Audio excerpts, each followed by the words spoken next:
Hey guys, it's me Lindan again, and I'm sorry for sending the video one day late because I've got problems. Don't worry, I've solved them all in time. So you requested me to do a video on expectations about love. An interesting topic for me. Like my mom said, honey, you're gonna take like an entire week to finish the topic. You have no experience. True, but I got internet. So first, what are the expectations about love?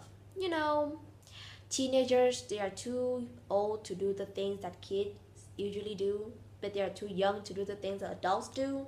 So literally all they do is studying and daydreaming about the future and having stupid expectations about the littlest thing.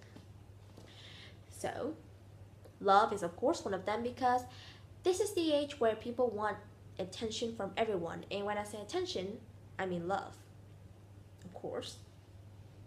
And this is the exploring age. Like you explore about your own body, your other sex body, your love life, the society, but not too deep though. That's not the time yet.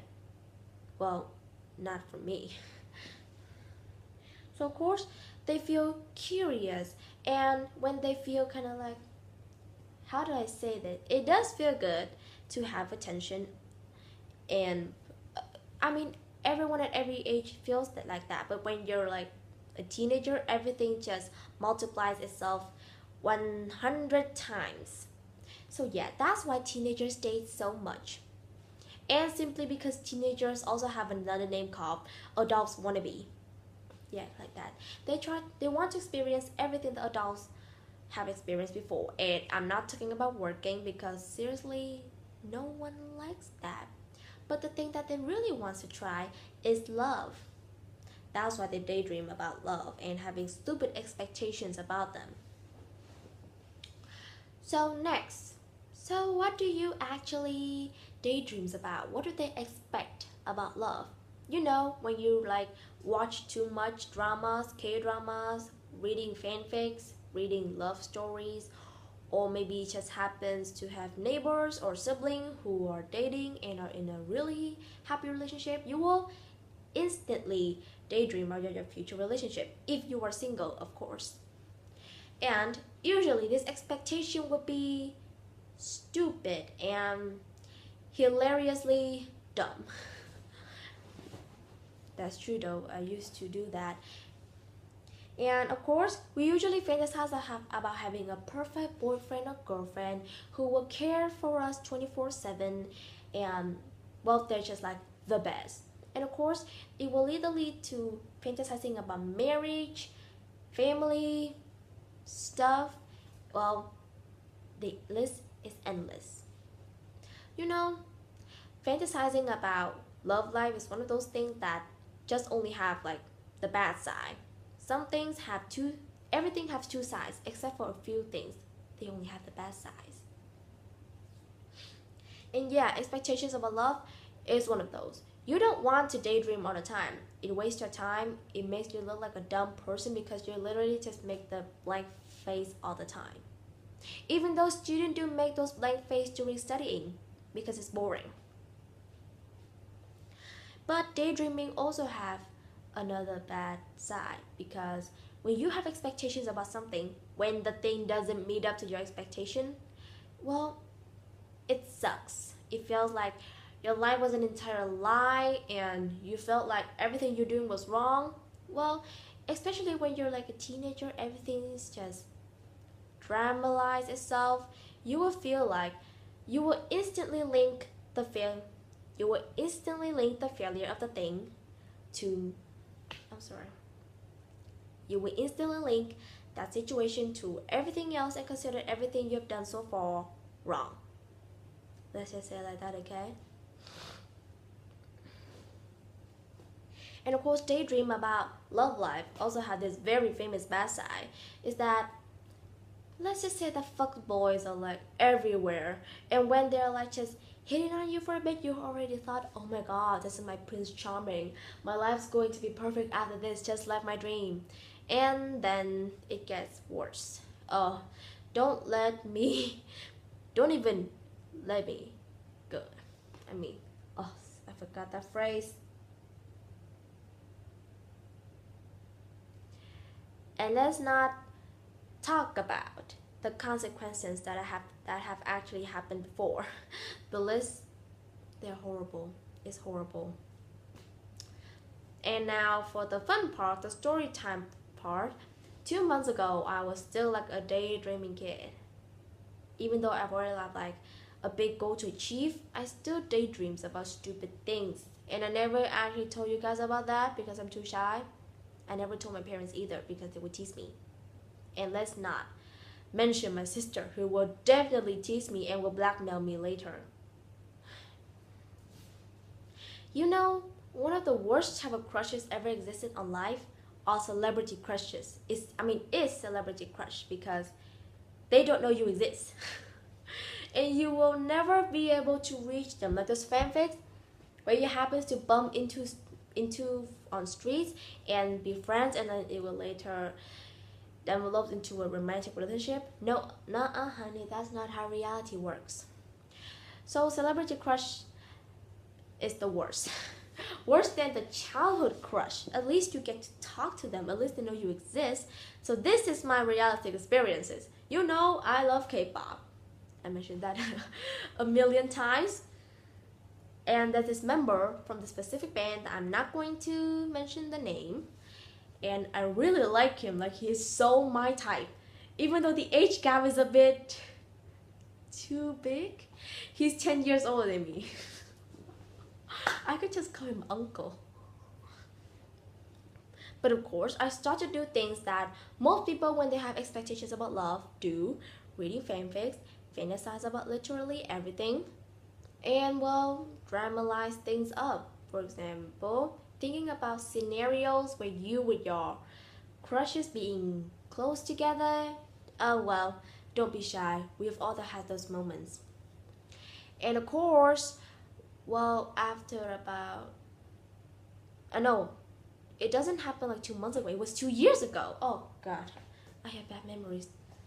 So about 7 months later, yes, I spent 7 months daydreaming. Weird.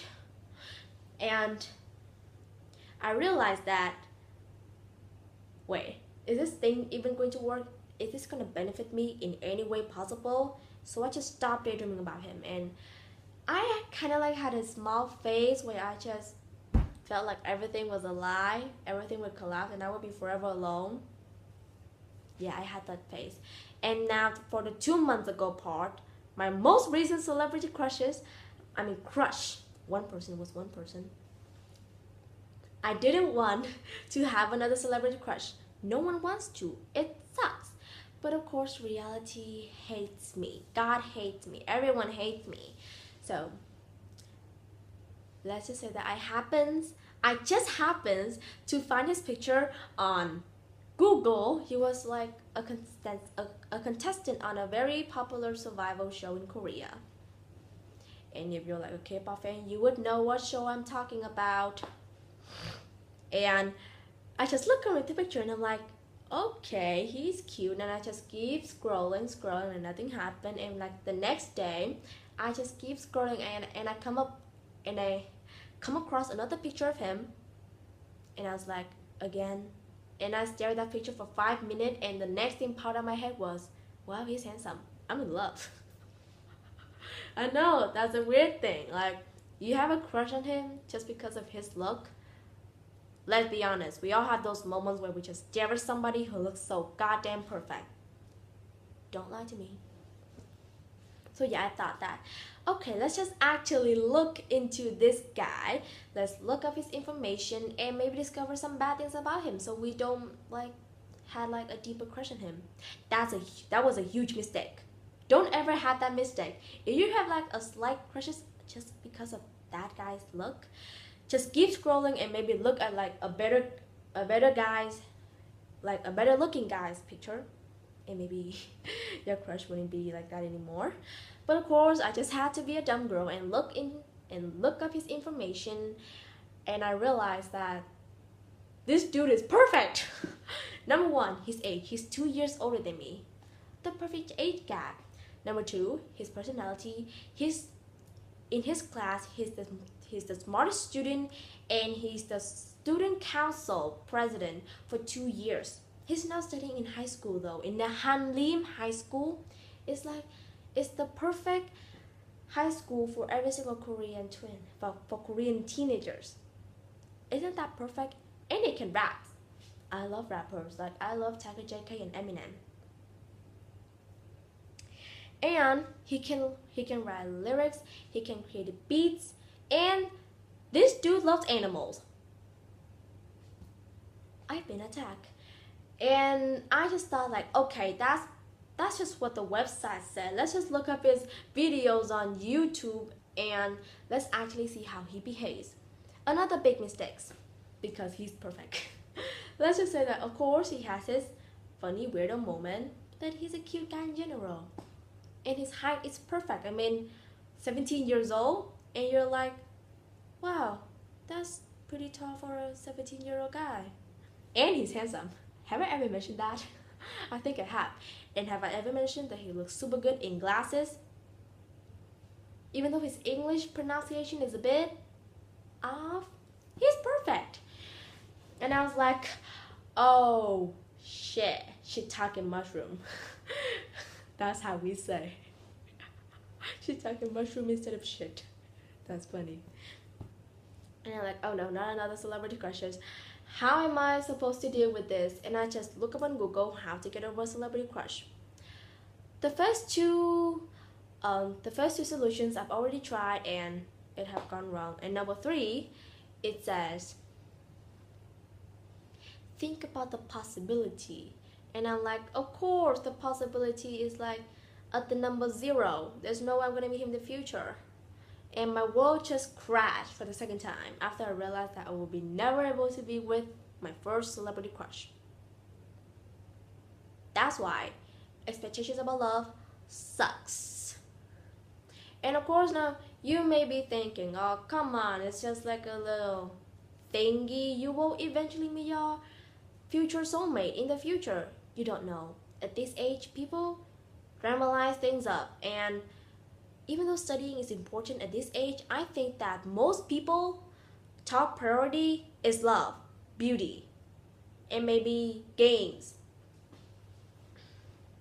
The teenagers are weird. I mean, they created this short-term language that no one ever understands, like JK, lol, shaking my head, oh Jesus fucking Christ. And let's not, oh my god, I forgot it. And let's not bring up the reality that we're facing right now, that we will never be able to meet our celebrity crushes in the future. I should stop reading fanfics now. But of course, there's like a better side of the expectations about love, that you actually get to taste disappointment. Because let's be honest, when you're a kid, most things you do will be right because you have the assistance from adults. So when you experience disappointment, you will know that you need to do better in the terms of love. And maybe you will stop fantasizing about love. That is a good thing. But of course, does that stop people from fantasizing? No, not until they get an actual boyfriend or girlfriend. So of course, to make up for my mistake, I will upload 2 videos. Of course, the first one, this one will obviously be worse than the second one because that's the topic that I chose. Thank you for listening.